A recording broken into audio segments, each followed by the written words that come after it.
All right, what we're gonna do is go back, way back. Well, kind of. We'll start with Buxom and Mogg. Together they had 9 children, 6 girls followed by 3 boys. They named their youngest daughter Maggie. She married Fred. They had 2 sons and 1 daughter. I am the oldest of them. I'm Kendrick. The middle boy, they named Herbert. Well, his name is Aubrey, but we'll get into that later. He married Deborah, and they had 3 girls. I am the oldest of them. I'm Tawana. The first girl and oldest of Buxom and Mogg's children was named Blossom. She married a man named Eugene. Well, we call him Gene. And they had 9 kids, between them 7 boys and 2 girls. The oldest girl was named Myra, and she married David, and they had 3 kids, 2 boys, and the oldest was a girl, and that's me, Simone. Of Blossom and Gene's kids, the tallest of the boys was Jerome. He married Juanita, and they had 2 sons, the oldest of which was actually the first grandchild that the 2 would share, and that's me, Will, but they call me Gene. So, y'all catch all that? Anyway, hey cousin! Am I trying to get my mind right, my spirit right? I'm trying to get my body right, because July finna be here, and I'm tired of being fat. So listen, you and me both.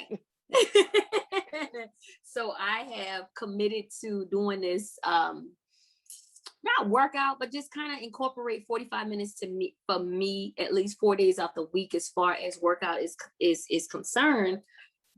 You know, growing up in the country, Wamala Island, South Carolina, you would think that I would have been the workout queen with all that road and all that space and all that.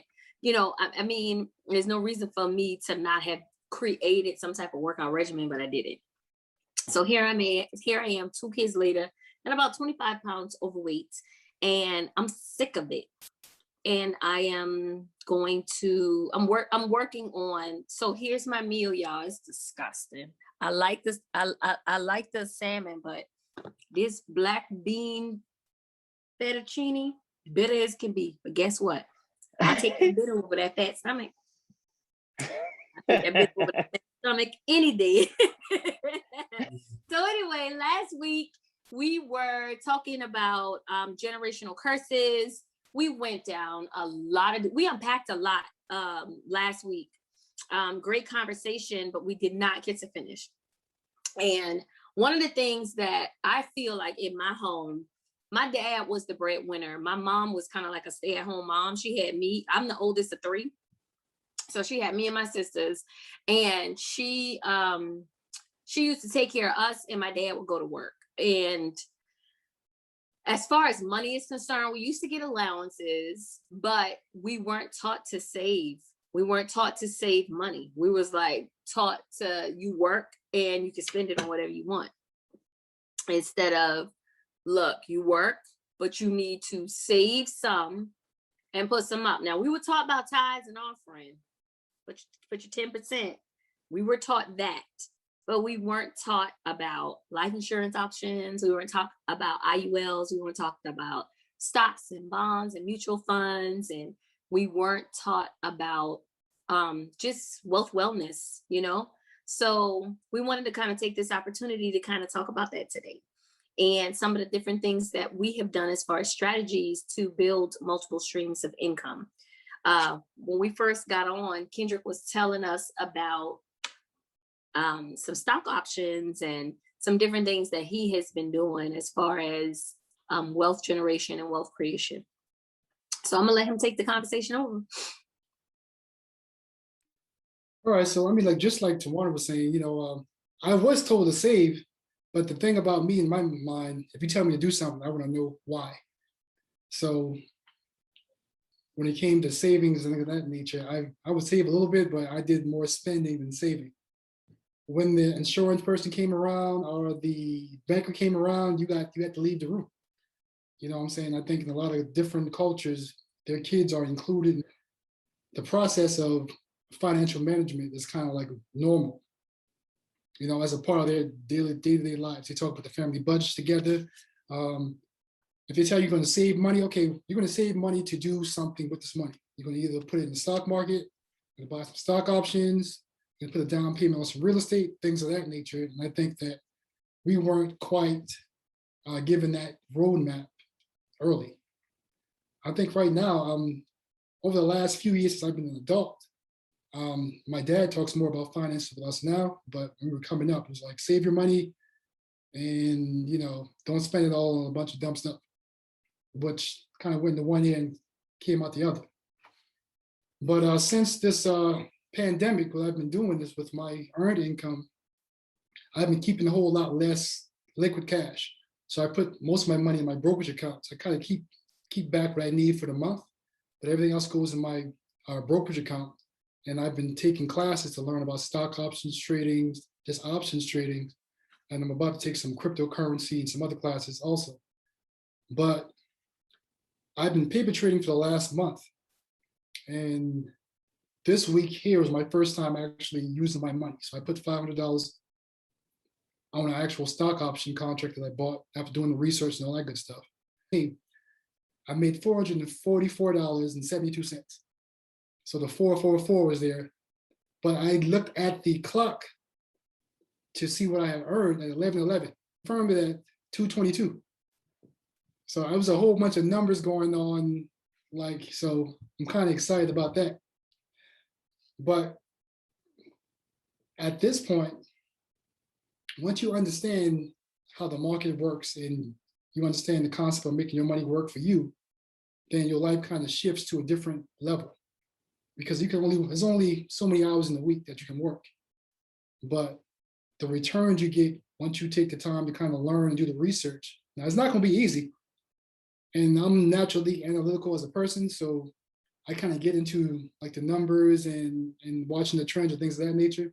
But it's nothing that everyone can't actually learn, So at this point, especially as we kind of go through this transition and evolution as a country, a world right now, it's very important for us to kind of really take the initiative to kind of learn certain aspects of how do we get the best return on our earned income to the point that we don't have to earn any income by physically going to work anymore.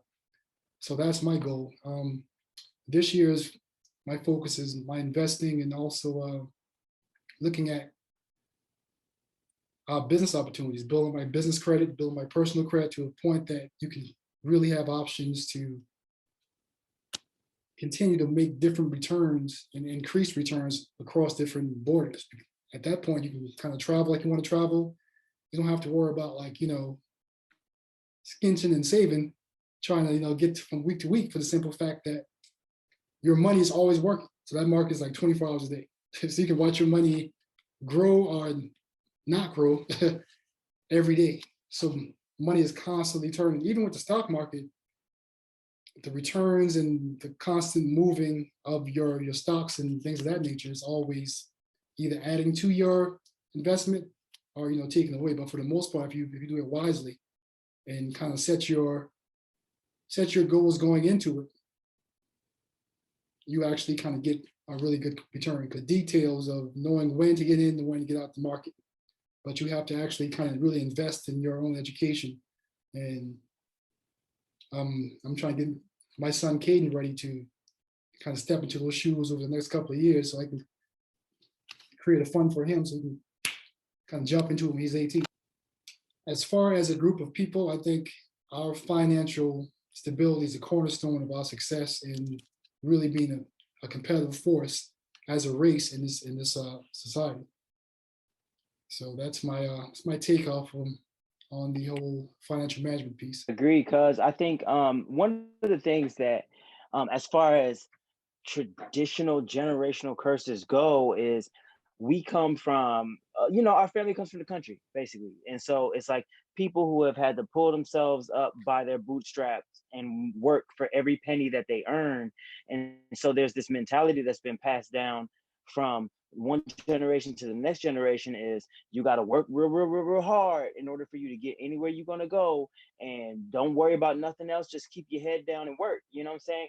And what it does, unfortunately, of course they meant well teaching us that type of ideal, but what it does is it makes you fearful of jumping out and fearful of investing a certain amount into the stock market because it's completely new to us and it's not something I went and clocked in to make. So really it just honestly sounds fanciful in your head. It's like stock market, they just gambling in there. And it's like, well, look, that gambling has made people millionaires. That gambling has, people living in high rises with really amazing lives that it's something that we've not had access to for years and years. And even with my own personal journey, there's been like, certain ideas as far as like business ideas that I've wanted to kind of spark up that there's always been kind of like that, like, oh, I don't know, like, what if I lose it all mentality, because that's what was taught to me. It's been such a fear around losing everything,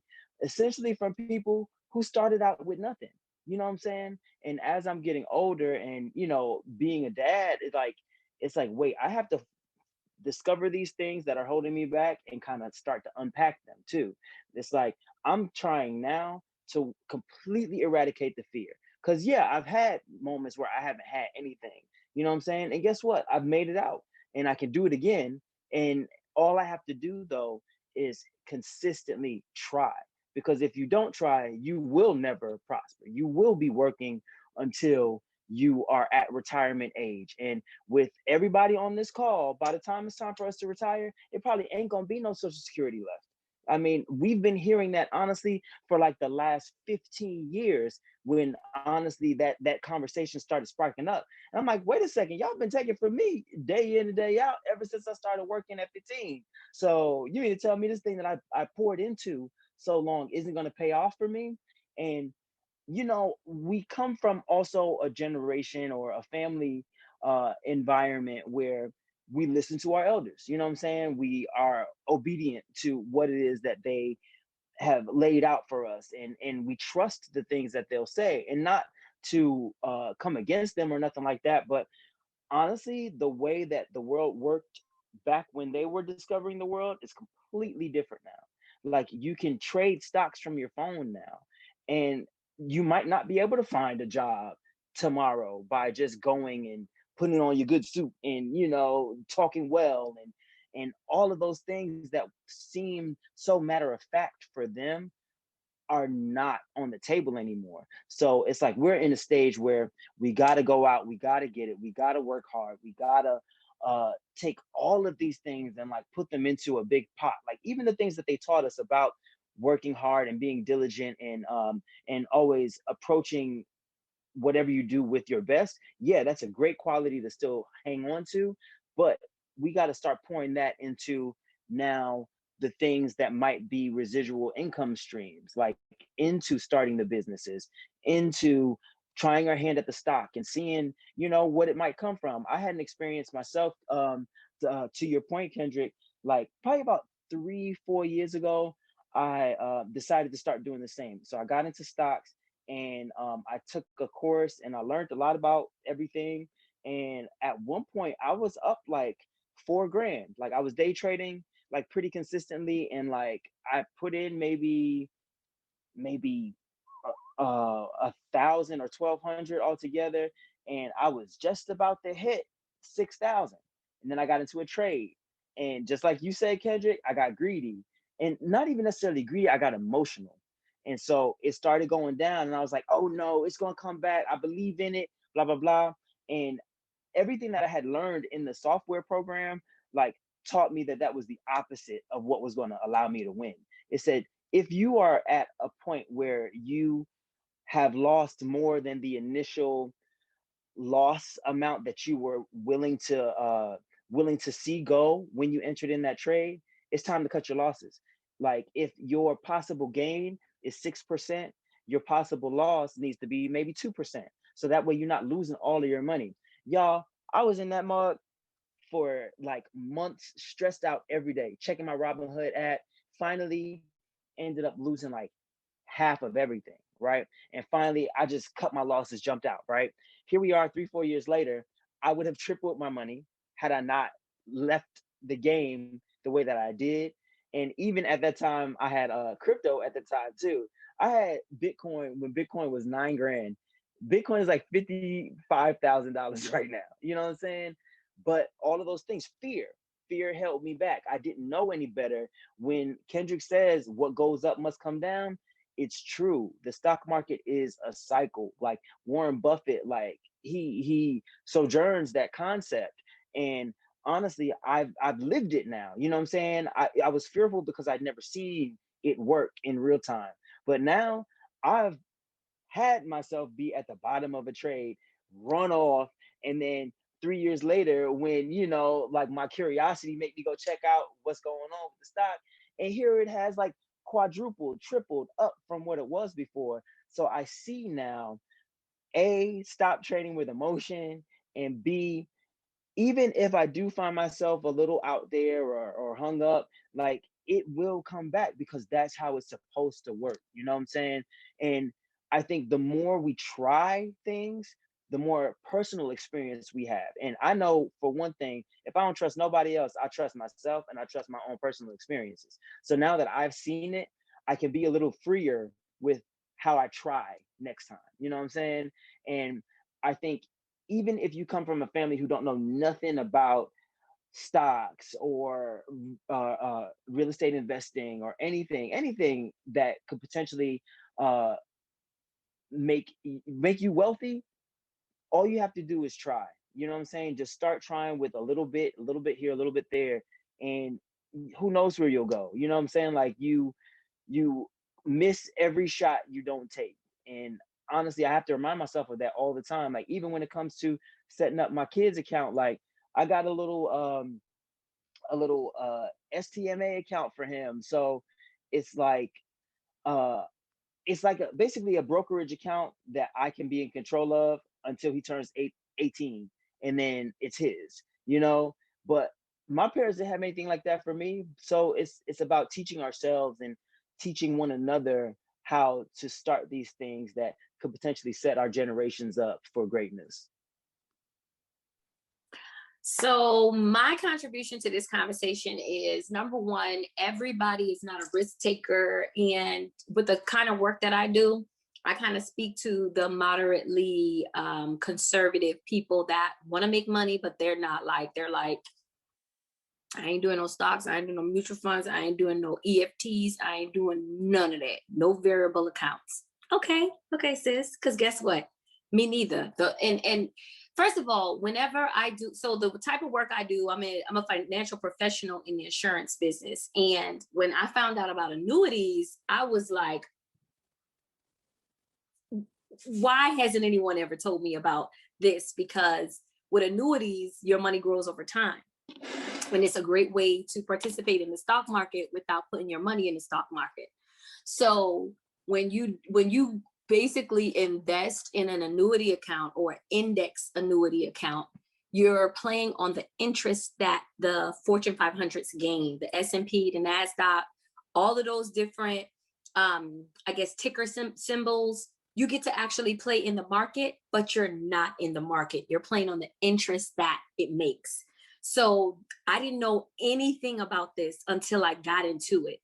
And once I realized that, okay, not only can I save money, the thing I talk to people about in my profession is the strategy of, okay, you're not a risk taker, but you do want to save money. And when you turn 62, like Junie said, Social Security may not be around.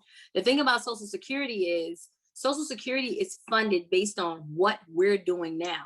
So everybody that's 60 plus now, we're paying them Social Security. So the reason why they keep saying Social Security is not going to be around is because the millennials don't want to work. And not only do they not want to work, they don't, even if they have their own business set up, they don't have enough knowledge to know that they need to be paying into Social Security because it's like a recycle, just like people with pensions and things like that. When you have a pension, the only people that get pension is teachers, firefighters, police officers, government workers. Everybody else got to get it how they live. Everybody else has to save money for retirement.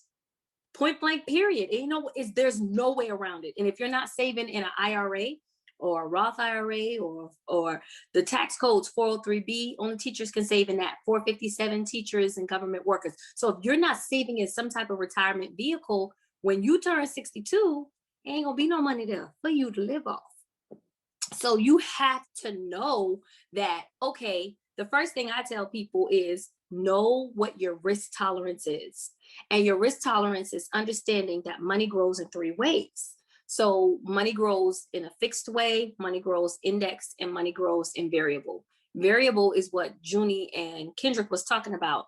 That's everything that's in the markets. Like I said before, mutual funds, EFTs, stocks, bonds, that's variable. Fixed is basically a glorified, like a high glorified savings account. You might get 1 or 2% at the end of the year.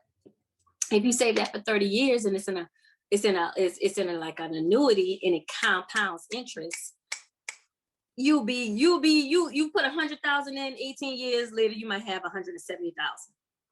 But with an index, because it's growing off of the interest that the market does, it's kind of like the love child of the fixed and the variable when you have the index account. When you start understanding what the index does, what happens is it grows. The more money that you contribute to that index account, it grows over time. So 10 years, you might not see the returns that Kendrick or Junie may see, but in 20 years, you might very well be past them. I would love to show y'all this chart where we kind of did this case study on someone that put $100,000 in, and it showed the illustration kind of shows what the fixed did, and it kind of showed what the index did, and it showed what the variable did. Now with the variable, I'm not sure if y'all heard about the guy that killed himself during COVID that made over $1 million. But guess what? You could very well put all that money in, and next day you wake up, all your money gone. Who wants to wake up to that? Who? And at 40, that's not a good, for 40 and people plus, you know, if you're 20 years old and you're playing in the variable, market, it's okay because you will get your money back. The market always resets itself every 5 to 7 years. But I'm 40 years old. You think I'm trying to save 100,000 and then tomorrow you done took my principal and my gains? Oh, hell motherfucking no. No. So the index option is really, really good. Even you probably will end up at like maybe 6 to 8%, guaranteed 3 to 4%, but 6 to 8% over time, over 30 years, that's a lot of gains. So as I was saying before, with the index account, this person invested 100,000. And by the time it was all said and done, they had $223,000 18 years later. And every time the market had a reset or there was something going on with the market, that money just sat there and waited for the market to reset. And once it reset, it was a mosey on. Come on, y'all, let go. That's what it did. But with that variable, this man invested the 100,000 in 2002. He lost $30,000 plus 45 that he had gained, but it reset and it went back up. So 7 years later, it went back up. Then 2008 hit. Gone again. Sick, heart attack, stroke, on the hospital bed. Then it reset again and it went up. And by the time it was all said and done, they had about $200,000, but that index performed the best out of both accounts. So I think you need to know what your risk tolerance is. If you're a person that's scared to invest and you don't really know much about anything, then the fixed option is a good option. If you're like, I'm going to gamble, I'm finna get this check, I don't care, I'm gonna pull out, I got a good financial advisor that's gonna tell me, look, you need to pull, you need to think about selling. It's okay, but you got to know what type of risks you're willing to take. So that's one of the things that I explain. And I always talk to people about as far as annuities and stuff. And then the last thing is life insurance. Like, people think you got to die in order for you to be able to use your life insurance. And that is not the case. One of the things that I preach is, okay, you can have all this money saved up, but if you get sick and you got to go to the hospital, or you get a terminal illness and you have to take chemo, or you get a chronic illness, or you get into a critical, like a horrible accident, God forbid, and you're sick and broke up as I don't know what, are you going to tap into that retirement or that money that you've been saving to pay your medical bills? Why should you do that when there's life insurance products that actually take care of that if it happens to you, and it's complimentary? Not only will you be able to accelerate, which means pull the money out of the death benefit to use for your medical bills, there's this thing called an index universal life policy, whereas, and I have it on me and my two sons. And what I do is I make sure that it doesn't MEC out. So if you ever hear somebody say MEC, that's just a modified endowment contract. And what that means is if you have a life insurance policy and you just throwing money to it like a savings account, there's a certain amount that you can't go over, because if you go over that amount, the policy automatically converts into just a cash account. It doesn't give you that amount of the death benefit. So once I learned that, I was like, okay, I could save $7,000 on my policy a year. I could save $8,000 on Chase and Chat policy, like, and that's how I'm able to save money and become the borrower and lender to myself. With a life insurance policy, there's no taxes if you're saving in an index account. You literally can just be putting money to the side and you calling folks up. Can I get my, how much I got in there? Oh, 3,000? Let me get 2,000. Ain't no, well, what you need it for? Send this paper in, send that paper in. Ain't none of that. Ain't none of that. You literally are the borrower and the lender to yourself. So you could take that money out if you fall on hard times, or you want to take a vacation and you don't want to touch your retirement or your money. You could do that, and it's yours. The only thing is, if you decide not to pay it back, it subtracts from your death benefit. So there are a lot of strategies out there that I had no, and I also want to say this. Everybody can't be a boss. Everybody is not a boss. Everybody is not going to be the person to create a business and do these amazingly great things. Bosses have to have workers. So it's okay if you're like, you know what, girl, I like my job. I've been doing this for 20 years. I get paid really well. It's not really like work. I just got to log on, click, click, click a little bit and keep it moving. You know, it's okay. It's okay. All we're saying is that you need to know that these options exist, and you shouldn't feel any type of way about people that do decide to, you know, not go the same way as everybody else. So I think that's my contribution to the conversation. I got two things. One, the account that I opened up for Luca is a UTMA account, just to clarify that. And I had a question, Tawana, about the life insurance. Okay, so can you inform both the listeners and myself what my understanding is? You have two types. You have term and you have what is it, total life insurance? Whole, right. Term and whole life, right? And so term is a certain amount of years, and then at the end of that time, oh well, if you're still alive, that's it. You basically just been pouring your money to these people for nothing. Like, you don't even get anything back, right? Not true. Oh, okay. Educate me, please. So with the term policy, term is like how you guys are all into real estate. Think about it like this. Term is renting, and whole life is like owning a home, because it builds, you know, equity in or money or cash into the policy. Now, because insurance companies were giving out very shitty deals back in the day, they had to revamp their programs. And I have, like, for instance, I have with State Farm, I have over $1 million. I shouldn't tell y'all this. Don't try to kill me. No. I have over, I'm just playing. I have over $1 million in life insurance because I have two sons. And if I can't give them what I would like them to have while I'm alive, they damn sure won't have it while I'm dead. So I have $1 million, but it's broken up into different type of policies. Term is going to be your cheapest. It's going to be the cheapest way for you to get $1 million worth of coverage. It's super cheap. But if you get with the right company, you can convert it before it runs out into a whole life policy. So you want to get a convertible term, or you want to get a return of premium. I was horrible at saving money when I was working at State Farm. I didn't know nothing. State Farm kind of trained me to be what I am today as far as insurance. So they have a return of premium. what you put in to the term policy, nothing happened to you, you get all that money back at the end of the term. So you have the return of premium, and then you have just the regular term. Everybody should have a regular term policy because it's super dirt cheap, and there's no reason why you shouldn't have at least $100,000 worth of term, because it's no more than $35-$40 depending on how old you are, and the younger you are is cheaper. So I think I wrote like a $500,000 policy on a 30-year-old, and it was $36.94. And she has the option to convert it before the 20 years is up to a whole life policy. What I also do is I couple them. I give them a term and a whole, because it covers their whole life. That's what the IUL does. And then the term, while your kids are in, like your son, Luca, while he is growing up, you and Chrissy need to have something to where, if something were to happen to you guys, God forbid, you get a term policy, he gets a huge death benefit, but you didn't pay that much for it. I even break it down to customers like, okay, you only paying $40 a month for this. If you do, y'all done made me pull out the calculator. 40 times 12 is $480.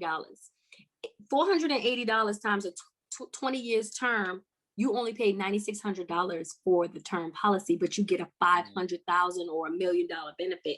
So you never pay for the cost of the policy with a term, even though some people are, ain't no good. It is good, because we all gonna die one day. We just don't know how, we don't know when. So if you are selected to get called home in that 20 years, your child gets a huge benefit. The pause took me out. The church mother pause took me out. To get called home. I didn't even realize I did that. Oh, y'all crazy. But yeah, that's the difference between term and hold. So I think a lot of people need to relearn these things. Like Kendrick said, when the insurance person came over to the house, y'all go in that room now. I want to hear no noise. It wasn't sitting at the table learning this together. And even when an insurance person came to my house, I'm like, what's she coming here for? I don't want that, because I didn't know what it was. Yeah. I'm not spending no money on that. You can't do that, especially if you got kids and if you got news break on your phone. If news break come to your phone, you see how much people die a day. So that's my contribution to the conversation. I'm still in the learning stages, so I ain't got shit to say. I'm just learning right now. All right, I want to jump back in real quick to kind of speak to the whole educational process. I think the biggest thing is knowledge. So fear comes from a lack of knowledge. And for a lot of times you want to kind of start in the middle or at the top, but you have to kind of start from the beginning when it comes to everything that you don't know. Maybe some things that you think you know, you might have to start from the beginning to relearn it properly. And I think that's the biggest thing that kind of took away my fear, like we was talking about Junie when it came out to investing. You get you can get real emotional real quick. You see your money like go up and down, up and down. But my thing is, the way I was taught about investing is you kind of go in with the end in mind. So I know how much I'm willing to lose and how much I want to make in this trade, or or how much I'm planning to take off this contract. So I think the biggest thing is really taking the time to define exactly what you want and then define your risk before you kind of get into the markets. And also over time, I think you want to use multiple vehicles. So you want to take that money that you might get off of day trading or things like that and put some money down on a real estate project or something like that, or buy some houses, or buy a whole life policy, or put the money that you can put aside without being taxed yearly into that. So that's going to guarantee that you're wealthy and your kids and their kids will have generational wealth. I mean, I think the biggest thing that kind of like in the eyes of the American public when it comes down to Black folks and finances is the fact that we haven't taken the time, especially now in the information age, to really learn, because right now they can't really keep you out of anything. You know what I'm saying? Like you were saying, Junie, I have I have Robinhood on my phone. I have a Webull. So I do my trading in Webull. I also have like a Fidelity account. But again, if I hadn't taken out the time to actually learn these things, then you kind of like, your generation doesn't really move forward. It kind of stays where the last generation stays. But I don't think that's a good thing. But definitely educate yourself, and I mean, it's possible. I've always been kind of a perfectionist. So my biggest thing is starting new things and not being good at it automatically. So I get like, ugh, but you have to kind of push through that and consistently do whatever it is, whatever lane you choose. You can choose all of them actually, but you have to learn each of those lanes separately. But we definitely need to invest time and effort. I was gonna say too, a lot of customers, sometimes they want to play in the market, but they're afraid. And what they do is they put percentages. So if they got, let's just say they got $100,000, they may put 20%. I always say put 20% in the market, because that could come back real good. But depending on how old you are, you shouldn't put it all in the market, because you don't want to, like I said, wake up and all your money, all your retirement is gone because of some crazy stuff that happened in the market. That's why cryptocurrency is definitely something you should consider. I had an Ethereum coin and I sold it. I don't know why I did it. I bought it at $300 and it grew to $1,500. I snatched that money so fast, y'all. I converted that money so fast. I said $1,500. Because I heard, oh, Ethereum's going to be bad and da-da-da-da and da-da-da-da. So I just took that little $1,500 from a $300 and just, so you have to be smart too. You can't save. When you saving and when you're investing, you have to forget that it even exists. It's like it don't even exist. You know what I'm saying? Like, even though I'm putting money in these different avenues for me and the boys, I have to act like it don't exist. Like, nope, nope. I don't care how hard it is. I have to, because when I see my 62-year-old self, we're not going to be looking at nobody. We're not going to be no Walmart greeter. We ain't finna be running around here to these schools. Still trying to sell my insurance. We ain't finna busting tables. We ain't finna do that. And that's the mindset you have to have. Like, I'm going to see my future self. When I see my future self, how do I want that to look? And I'm not trying to segue into the wellness part of it, but if you can envision what you want as far as investments and all this good stuff, if you can see it, it's only a matter of time before you can actually have it. Time is the only thing that is in between the vision and tangible, in it being tangible. So that's what I wanted to say. Yeah.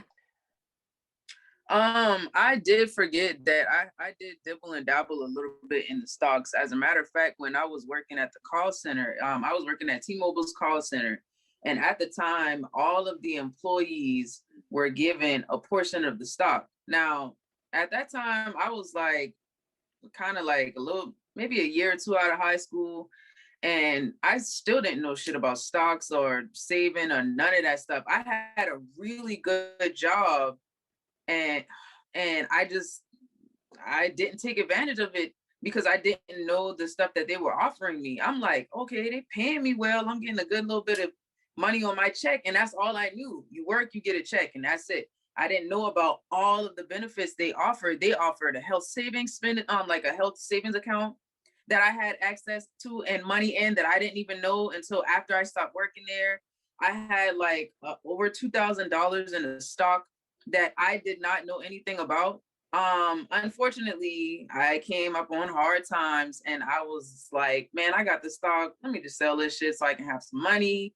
And I wish I hadn't done that, but whatever. Like, and I honestly was almost to that point today. I have a stock with GameStop right now, and GameStop's stock had actually been doing really well, and I saw that it was starting to decline, and I'm like, man, I ain't got no motherfucking money right now. I about to sell this shit and get this little money right quick. But, you know, of course, after hearing this conversation, I'm gonna leave it right where it is just to see what it does, you know, in the near future. But I was not really educated on money. And honestly, I'm not even gonna lie, money is a really sensitive subject for me because I'm really not knowledgeable about it. It's extremely frustrating not being knowledgeable about it. When I actually sit down, and what I do now is I just study people that got more money than me. And it's like, it's like inspiring, but at the same time, it's like frustrating because it's like, what the fuck am I doing wrong? Like, what am I not doing to where I'm not where I need to be financially? What you about to say? Well, I want to say I definitely can high five you and relate to you. When I was working at Bank of America, Nordstrom, SunTrust, my homegirl was like, girl, you know, you could take that money, you know, you ain't got to let it stay there. And I did that like a, you told me don't say this, but like a big dummy. Just going ahead and took that money out like a big dummy. And now I had to start from scratch because I didn't know what it was supposed to be. I didn't know. I just heard 401k match. Okay, that's what I'm supposed to do. I didn't know. And I wasn't in the space as far as mentally to look it up to see what I should do. So you know how many people done cashed out on their 401k? I talked to a man on Thursday and he had 25 years of pension and he went through a divorce and he cashed out on his pension. He 57 years old now, he driving truck. But he told me when I called him, hey, Mr. Such and Such, how you doing? I know you have some retirement questions. He's in Maryland as a broker, licensed in a lot of different states. So he was in Maryland and he was like, I'm tired of this shit. You can't see the kids. I don't know how to work no computer. Like, I'm sick of it. I'm ready to retire. But if he retires now because he cashed out on his pension 25 years, you know, the 25-year pension, and he came back into the school force, and now he's at 10 years, he will only be getting $300 a month. You can't do nothing with that. With that. Nothing. Pay your cell phone bill. They have my cell phone bill. Pay your cell phone bill. So I said all of that to say that sometimes we do, but at least we're having this conversation now at 40 and 30 and not 57. You know what I'm saying? Now, you know, he has another job and he's an entrepreneur, so he drives trucks or whatever. But for the most part, it's like he got to start all over and he got to fast track everything he get. He don't have to chuck away, or he can be working till the day he died. The other thing is, Mona, you said, I was going to tell you something. You said something. I can't remember. I went through that whole story. Was it about GameStop? Because I got something to say about it. Go ahead with GameStop. Yeah. Okay, so Simone, with the GameStop, you might want to, and of course, it's your decision. You definitely take it for what it is and make your own decision after even doing more research than what I'm about to tell you now. But the reason GameStop catapulted the way that it did was because there was a Reddit thread, right? And the Reddit users who dabble in stock got together and they said, hey, y'all, let's fuck with the stock market the way that these big whales are fucking with the stock market. So they were all basically driving up the stock intentionally, and so that they could pull their money out and become wealthy off of it through options, through trading options about it. And so that happened, and it happened to the point where popular brokerage carriers like Robinhood froze trading on GameStop because things were happening too fast. Like people were making too much money to the point that Robinhood couldn't even pay everybody all at once. So they just stopped it so that they couldn't they wouldn't lose any money on their end. But GameStop is a prime example of a stock that's been manipulated and now is in a point where it's overvalued. So when the correction comes with that stock, it's gonna go down to what it should be. And if you are in a point right now where it is beneficial to you and you've made money from it and you need that money now and you will be able to pour that money into investing in yourself in some way, I would say do it and go, because it's going to keep going down till it's corrected, because now they've moved on to the next thing.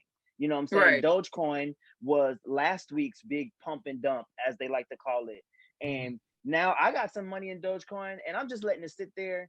Yeah, me too. But I'm just let this. Yeah, me too. yeah, Me you know what too. I'm saying? I went and Like, got something in it. especially since it's so low, you know what I'm saying? And And it I've seen has it happen. ebbs and flows, right? Yeah, with Ripple, like XRP. Back Mhm. when I was trading stock, I was trading crypto, like I mentioned today too. And XRP had so much news around it. One of the things that will really trip you up if you don't know where to look and you don't know the people to speak to is a lot of these news people and a lot of these articles that get written out, it's nothing but fear mongering. It's so scary. It's like, oh, the stock is dead, it's over with, it's going to go down, it'll never be anything, it's not even a real coin. Like XRP, Ripple, was new on the scene, so I bought a whole lot at that point, right?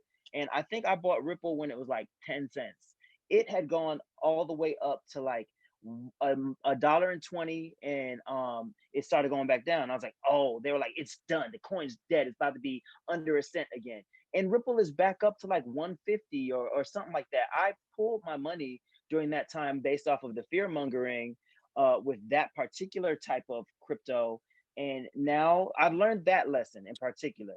But all that to say, with GameStop in particular, it is kind of manipulated. So if you see that that money could benefit your business in some way, I would say call it an investment and you'll make it back anyway. You know what I'm saying? Don't ride it till it's down back where it gets corrected to. So there's a way to kind of make money when the stocks go down too. So if you look at it takes, but again, these kind of strategies actually take. You can't be a passive investor if you're doing these kind of things. But a put option, which you get paid when it goes down. So you buy a put option on GameStop. If you use the same money, depends on what the market is doing at that time, you'll make money. Every dollar that goes down, you get paid. So I mean, so there's different options, but educate yourself thoroughly before you start like playing around with it. But yeah, Junie's right. It's overinflated. So that's one thing about the market. It corrects itself. And there's always high, really highs, and real lows. So especially with cryptocurrency being so new and well, it's not really new, Volatile. It's super volatile. It's volatile, but it's not regulated. And people need to know that too. Like stocks, they're regulated. It's only so much you can do. That's why Martha Stewart had to go sit down for a little while because she got the word, oh, you need to pull your stuff now. And you're not supposed to use the stocks like that, even though I think that's crazy. But I read an article by this man. I cannot remember his name. Y'all, I gotta start taking fish oils pills because for my heart, for my memory. But there is this guy who basically was talking about how stocks and because it's so regulated and because the shift has happened, people are like, forget the stocks. I'm going straight to, crypto, and I'm going straight to that world. But you have to remember, it's not regulated, and crypto is like this huge code that is like trying to be solved. That's basically how you have to think about it in a simple sense. Like cryptocurrency is basically a code that was written and based on algorithm and based on numbers and based on who all participates or whatever the case may be. It's a code that has to be solved. So in understanding that all these coins basically kind of follow that same thing, there is so many stories out there where people created these cryptos and the person died and the people's money was locked inside of these crypto coins or crypto type coins. The man died. They ain't got his password. Nobody can get paid. It's lost in foreverness. The money's lost in foreverness. So you have to know these things before you decide to do them, because if you're not educated on stocks, bonds, cryptos, index accounts, whatever, if you're not educated, then even though you may be doing it, it's still like not being educated if you decide to do it. Right, exactly. Yeah. From gambling and investing is two totally different worlds. I spend like hours, and in fact, after I get done with this, for my options and different stocks I'm looking at, I'll be researching each of these, reading news, watching charts. So, I mean, but the return is awesome. It's like watching your money like do almost 100%, happen. I mean, it's not gonna happen every day, but it happens enough to, and you have these other avenues. You buy some real estate, you get a whole life insurance policy, you start moving that into some different asset vehicles, you'll be set. And it's not gonna take a long time, really, but you're gonna have to put the time in the front end to actually take the time to learn these things, because again, or get a financial professional, or get a financial advisor, or get somebody who can do it for you. But guess what? Right. When I'm ready to do my real estate stuff, I don't want to learn this. I don't need to put no more information in here that I don't need. Like, I might need it, but I'd rather pay somebody to stay in that lane for me than me swerve over there into that lane. I don't, it's not that I don't want to learn and I don't want to be ignorant, but I just feel like if you're good at this, then I'm gonna pay you to help me with it. Yeah. You know what I'm saying? Let me be careful with that. Let me say that. Let me jump in. But you still need to educate yourself to a certain point that you know enough that you won't get shit out your money. You don't get taken advantage of. Of course. You know that financial world. People are like, okay, yeah, give me that 5,000. I got you. Absolutely. I agree. I agree. But I also am a firm believer in, if this is what you do and you're really good at it and you have case studies and a track record of doing this, then I don't mind rocking with you and supporting your business and you helping me out. But you're absolutely right. You definitely need to do some little, you need to know the lingo. If you know the lingo of each industry that you're in, it educates you on how to move. Right. Yeah. So that's what I was gonna say too, because I was kind of like there too, because like I said, like I was saying, I wasn't educated on this stuff. So the little bit of research that I was doing or am doing even now, it's teaching me a little bit of something, but not enough to be like, okay, well, I can handle this all myself. Nah, because I got several other businesses that I need to tend to. So it's literally going to be impossible for me to take on those things. So what I have to do now is I know that I'm wise enough to know that now is the time to delegate. So I can't sit down and do my taxes. So I have to delegate that task to somebody else. And again, I wouldn't mind paying somebody either, just simply because, man, that's so time consuming. It's frustrating. If I get something wrong, I could get penalized. I ain't got time for that. So I would be willing to learn a little bit about it so I can at least come to somebody like, hey, I need you to do this for me. I know a little bit about it. I just don't have the time to actually go forth and doing it. So you also, again, educate yourself with the lingo. So when things happen, you don't really get shit out your money. And I promise you, I was just like you, Juan. I'm like, man, forget this. I'm just about to pay somebody else. But then I saw a post where Kevin Hart and some DJ, they got scammed. This is not even about stocks or anything. They got scammed out of their money from people that were shopping for them. Yeah, like people that were just shopping for them. They would give them the credit card and say, hey, just buy me some stuff or whatever. And these people was using the money for themselves, buying themselves stuff. You know what I'm saying? So I'm like, if somebody will steal my money, if I tell them to buy me some clothes, you think they ain't go, what the fuck? If I give them access to my bank statements, to my money, you don't think they're gonna rob me a little? Come on now, you know what I'm saying? So that's when I was like, all right, I got a little something, you know what I'm saying? Some things I can still handle. I gotta know a little something. I just can't just be like, okay, I don't want to learn this. I'm not about to learn this, and I'm gonna just let somebody else. I'll just pay you to do it. You just do it, because you paying them and they stealing from your goddamn ass. Yeah, and that's one of the things that that's one of the things that really rings true for me too, is because this whole conversation is about generational wealth, right? And you can't teach something that you don't know. You know what I'm saying? So you got to learn a little bit so that you can teach your kids and teach your nephews, teach your nieces, and so that it's not something that ends with you. You know what I'm saying? So that you could essentially be building $1 million dynasty that will come from you. Yeah, I'm on that right now too, because it's like,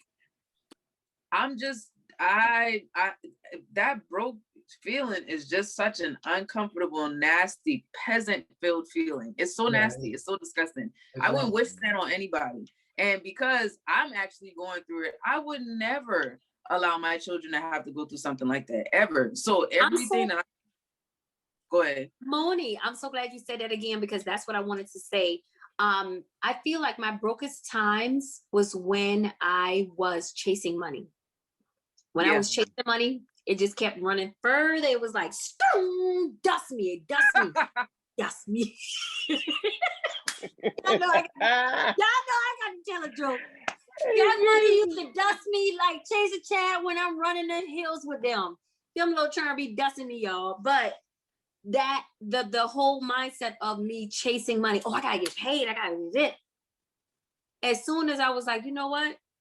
Money comes to me easily and frequently, and that became a ticker in my mind. That's what started happening. Now, sometimes there are times because I have a lot going on. I'm a single mom. I do not ask my husband for child support.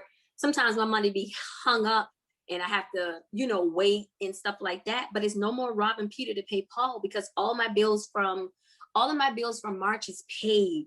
You know what I'm saying? When April 30th hit, all my bills from April 30th, all my bills in April are paid because I don't have the mindset of, I need money. How am I get this? What am I do? What I need to post? I need to do. I chill. I don't chill. I work and I let it come to me now. And when you sit back and you wait for it to come to you, the person that kind of helped me with this is this man named Stuart Wilde. I'm an avid reader because I'm a writer. Stuart Wilde, he dead now, but that man changed my life. I was headed to California for work last year, and I started really listening to his books and reading his books, Infinite Wisdom, The Little Money Bible. Those two books changed my mindset when it came to money. And I think a lot of times in our community, we're always, I need money. I rob people to pay for. Well, I don't care. You know what? When I get paid, I'll just worry about. No, you have to understand money is just a tool. It's a resource for you to be able to navigate in this realm. And once I realized that money is just a resource and a tool, that's what it became. So when I go on my walks, now that I can say that in my runs and stuff like that, that ticker, money comes to me easily and frequently. I'm always taken care of. Good things always happen to me. Good fortune always comes to me. Great things always happen for me and to me. And saying that, I get to manifest it in my work. Mm-hmm. So I got a $60,000 rollover about 2 weeks ago. And just from doing an application, that's going to be like a $3,500 check. Somebody else hired me to do some work for them. That's another $3,500. You know what I'm saying? So it's like, it's just coming in because I'm not running behind it anymore. And I think a lot of times in our community, we feel like we have to run behind the money. We'll never catch up to it, ever. So I think one of the things to add to that as well is make sure that when you are manifesting all this money, that you're also actively working on a plan for that money. Because I know that I can only speak for myself, but I have an inkling that everybody on this call has at one point had a decent amount of money in your hands, and today that money is gone. It's nowhere. You know what I'm saying? It's because when these things come in, there has to be a budget in place. There has to be a plan in place. There has to be something that you can start funneling that money actively towards, so you don't look up and be like, damn, didn't I just have $10,000 that I had saved up or that had fallen into my account or whatever? You know what I'm saying? Like, there's so many things I look back on, like, I should have had a plan in place for that before it came to me, because now it's gone. I got to throw this in there. Y'all should have had a plan for that board money. Listen, my board money is still saved, and it's in my savings account because I'm about to buy me a house with that money.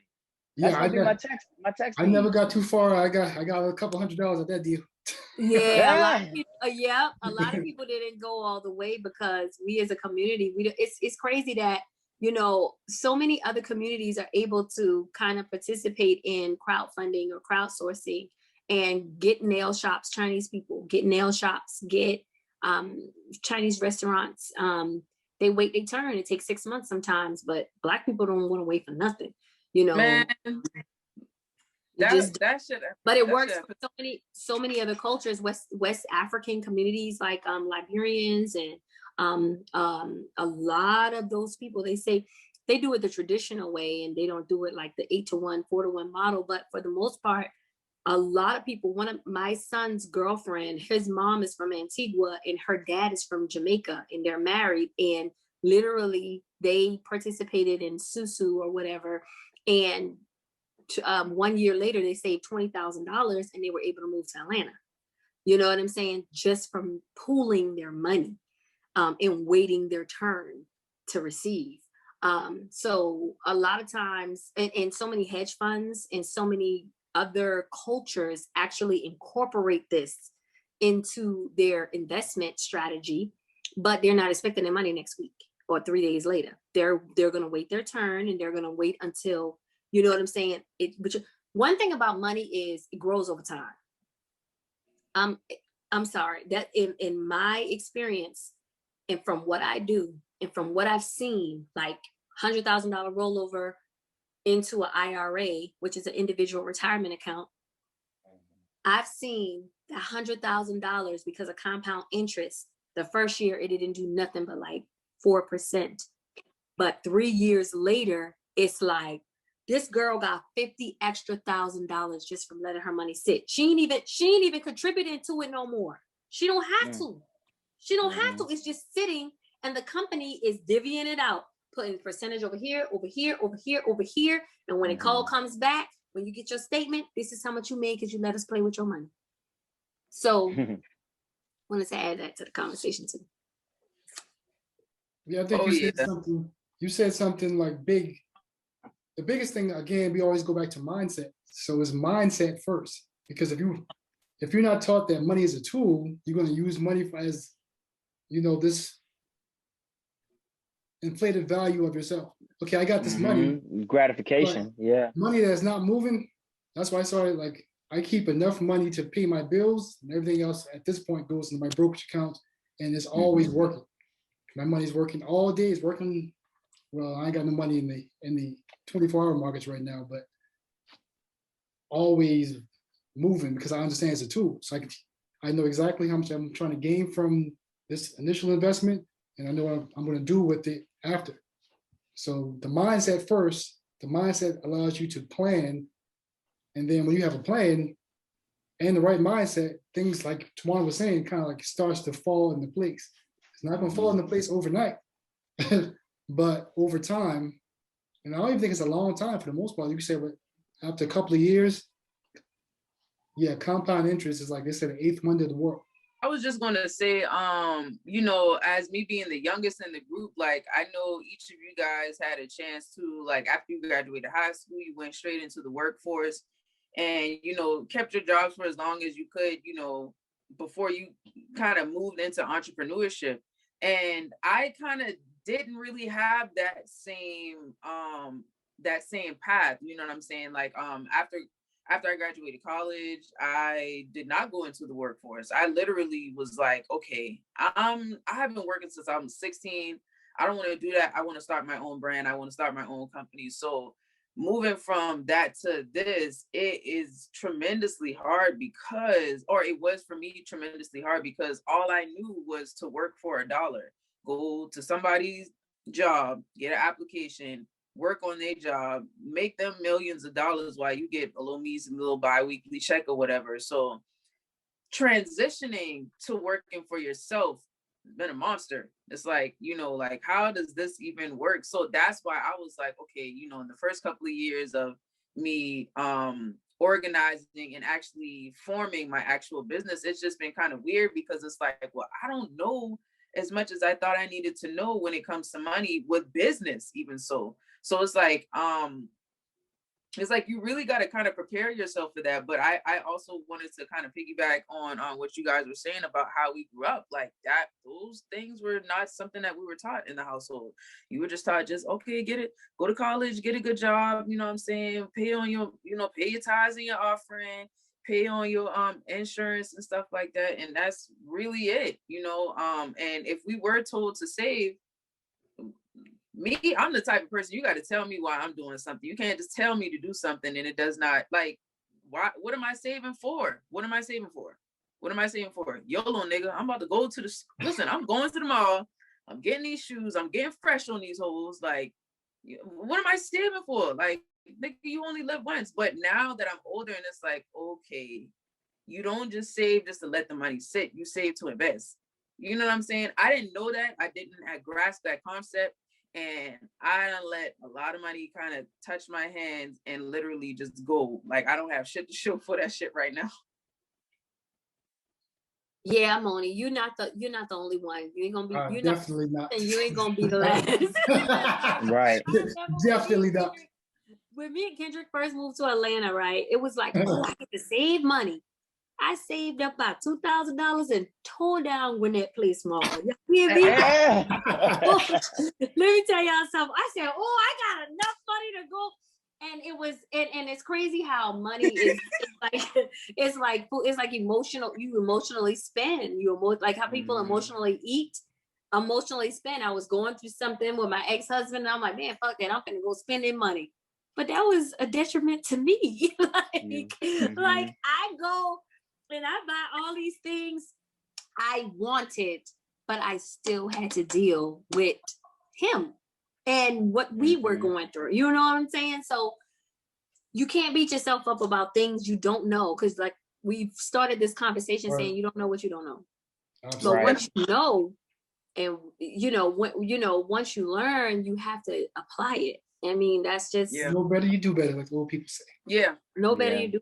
And that's just, I mean, if that's where you are now from this point on, until you get in a situation where money is flowing into your life, there's no excuses, from here on out about anything, unless something dramatically happens to your skills or your talents and you can't generate the money for yourself. But there's no excuses from anyone that's actually, and we're going to go ahead and kind of talk about our next podcast, because we've been talking about, this was a great yeah, it was a really good one, y'all. Yeah, this was a good one. But you cannot, you've heard this information, so once you've heard it, it's like it's not a coincidence that you are hearing us talk about it. It's not a coincidence that you're hearing us talk about the mindset.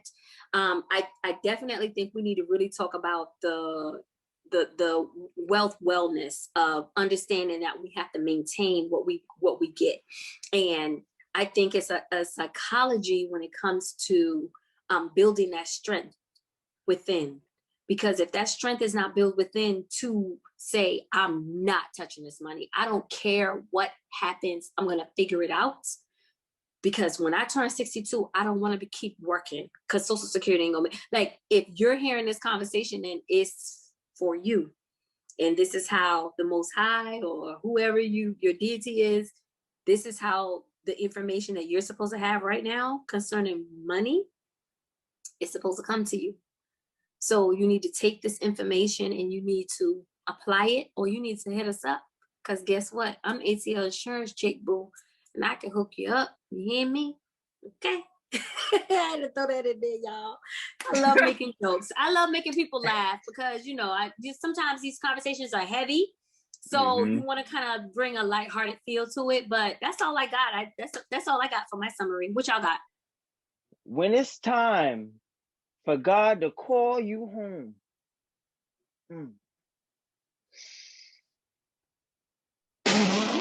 I am not playing with you. I am not playing with you. I ain't got nothing, man. It was a good chat, man. I'm glad we talked about everything we talked about. I love y'all. I think when it goes to mindset, one of the things that me and one of my friends were having the other day is the fact that as you take this transition from your old mindset to new mindset, you have to remember you're playing to win and not playing not to lose. If you're playing to win, you're going to play to win with a constructed plan that's going to increase your odds of winning. My biggest mindset change is the fact that I'm not playing not to lose, I'm playing to win. So I think we all should kind of like play. Chestnut checkers, bitch. You heard me? I love it. Love that, Kendrick. I love it. Yeah, I was just going to say, just be mindful of what your expenses are. Create a plan, create a budget. You know what I'm saying? And then put your mind to whatever that is. Like, and actually do that shit. Like, if you're going to create a budget, actually stick by that. Don't be like my goddamn ass. Because I don't fuck up plenty budgets before. I will sit and spend hours on working on a budget and don't even pay attention to it. You know what I'm saying? And it's because you just operating out of how you used to think, and it's just natural for you to do that. But man, listen, create a budget, stick by that shit. Create a plan, stick by that shit. If you fail to plan, you plan to fail. That's just it. That's just all to it. Yeah, real quick, Simone. I mean, the biggest thing is just sticking with it because the road where you at right now, we all started at. And sometimes, shit, I mean, I ain't even front. Sometimes you be there in your so-called elevation aspect because it's all ebbs and flows. So for the most part, you don't really start really taking this stuff seriously until you've been down to that point of like, okay, something got to change here. Until you get really disgusted with your situation, you're not going to make the necessary changes because then when you set that budget, you were like, hey, I remember last month I had to eat goddamn peanut butter and jelly all month. Yeah. Okay. Oh, yeah. Let me go ahead and really Been there. goddamn budget at this point. But Yeah. sometimes you gotta learn things the hard way, but And you the have hard to way can- sacrifice. Yes. You Yes. have to sacrifice. Chase and Chad was mad because they had to eat egg and rice last week. I said, y'all don't know nothing about struggle, huh? Yeah, no. Y'all know with some egg and rice. I like some good Y'all egg and rice. y'all eat egg and rice from The Chinese hibachi. restaurant. Yeah. This ain't no Y'all soy eat sauce from on it. hibachi, so y'all can eat egg and rice from y'all mama. So it's like True. sometimes you have to say, you know what? Like last week, what I did so I wouldn't spend any money because I spent a lot of money eating out with the kids, and when I'm working, I'm just like, okay, let me grab something quick.